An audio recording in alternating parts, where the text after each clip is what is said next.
Magandang araw mga kapatid!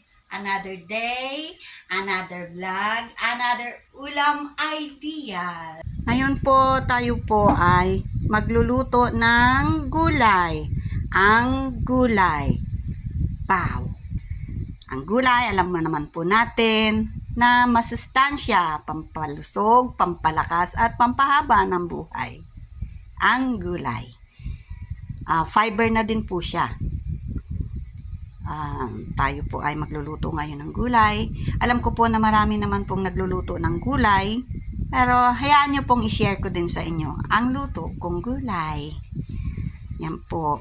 Yan po dito ay ako ay mayroong kalabasa, mayroong patola, may talong. Pag naghihiwa po tayo ng talong, anuhin po natin na ang ating talong ay nakababad sa tubig para naman po ay hindi siya mangitim. Meron din po akong saging na saba kasi gusto ko po na medyo manamis-namis. Mayroon din pong sitaw, may malunggay. Ang pampalasa ko po ay patis. Meron din pong sibuyas, kamatis, may luya po at may bawang. Ang gagamitin ko pong pang sahog ko ay pinritong isda na ulam namin kahapon natira. Para naman po hindi siya masayang dahil hindi naman na po yan nila kakainin, ilalahok ko po siya sa gulay para naman po makain at hindi siya masayang. Tara na po guys, tayo po ay simulan na natin magluto. Yan na guys, simulan na tayo ng ating pagluluto. Naihulog ko na po ang isdang pinrito po. Ihuhulog ko na rin po sa susunod.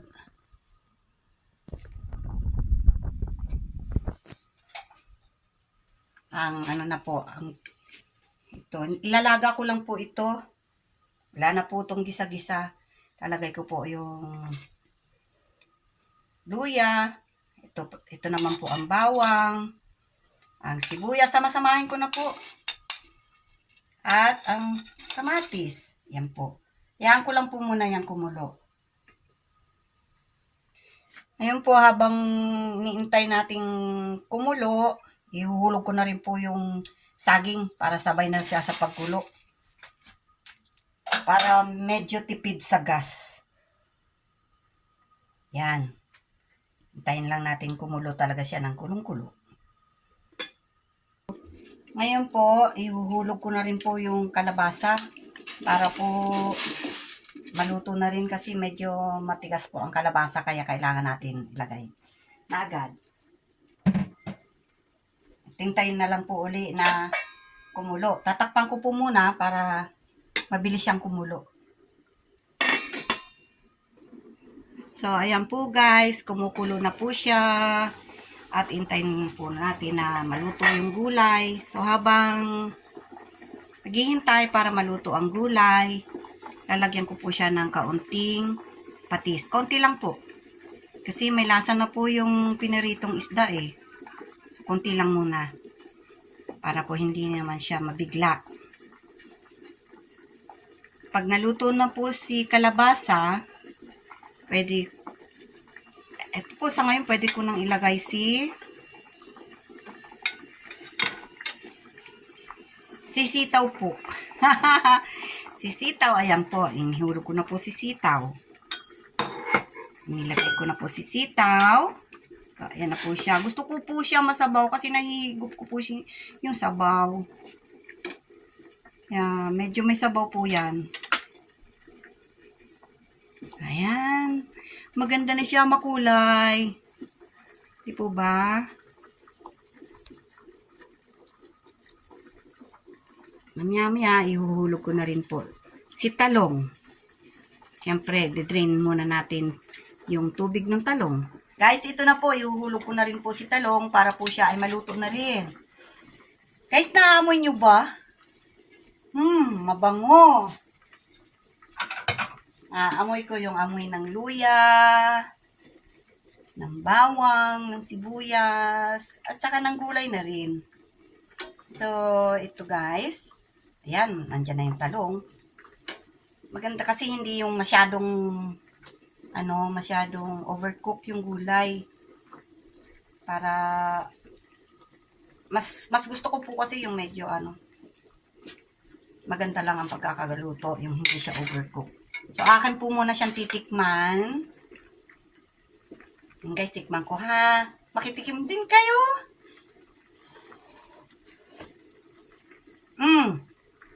Medyo kulang pa po ng patis.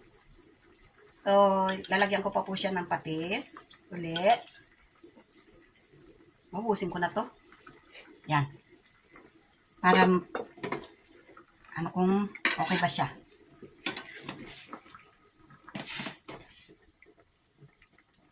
Titikman ko uli siya, guys.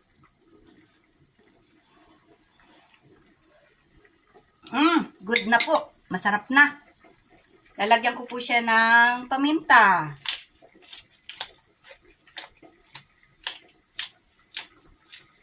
Guys, naamoy nyo ba yung naamoy ko? Masarap, pabango. Pwede ko na rin pong ilagay si kalabasa po. Patola. Ay, mali. Si patola. I'm sorry. Tao lang. Si patola po ito. Na-confuse. Si patola po yan. Yan. Yan. Haluin na po natin ulit.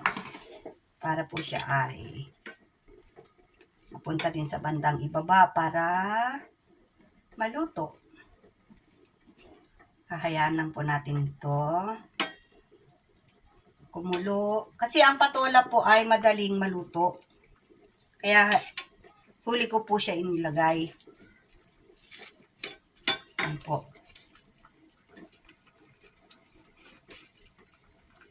Hayaan lang po natin kumulo muna. Para maluto lang siya. At saka po natin lalagay na last but not the least, yung malunggay. Kasi, panghuli yun. Halo po natin uli. Ayan, kita nyo guys, yung pinirito. Diba hindi siya nasayang? Kasi kung ganun lang siya, hindi na siya kakainin.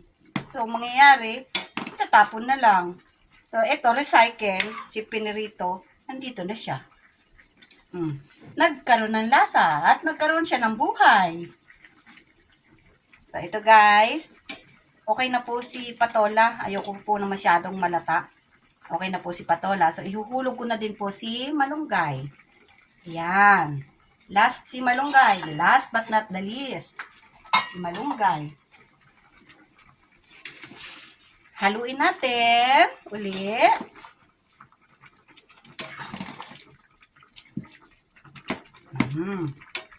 Ayan na po siya guys. Makulay na siya. Nandyan na ang iba-ibang gulay. At okay na po ito. Luto na rin po ito.